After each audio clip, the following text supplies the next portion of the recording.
مؤسسة الجيش الوطني الشعبي سليل جيش التحرير الوطني. ولما نقول سليل جيش التحرير الوطني نحذر المجاهدات ونحذر المجاهدين ولاد الشهداء ولاد المجاهدين، نقول لهم هذا جيشنا، هذا جيش سليل أبائنا وأجدادنا الشهداء والمجاهدين، هذا جيشنا نحييه لأنه ضامن لهذا الاستقلال الذي ننعم به، لأنه ضامن لهذه الحرية التي ننعم بها، لأنه ضامن لهذا الأمن. لو ماشي العسكر اللي راهي في تندوف والعسكر اللي راهي في تمراست والعسكر اللي راهي على الثغور والحدود ياكلونا،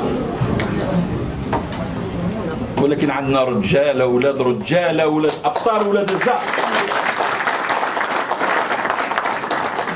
يموتوا كل يوم. يموت الوطني يجي 1000 وطني، تموت الوطنيه يجي 1000 وطنيه.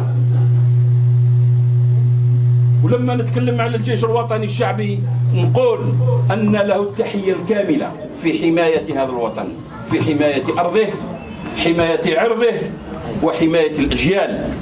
ومن خلال هذا الجيش العظيم نحيي مختلف الأسلاك الأمنية، هذه الأسلاك الأمنية التي تقوم بدور محوري إلى جانب الجيش الوطني الشعبي في حماية هذا الوطن. زيرتوب أول قناة إلكترونية في الجزائر.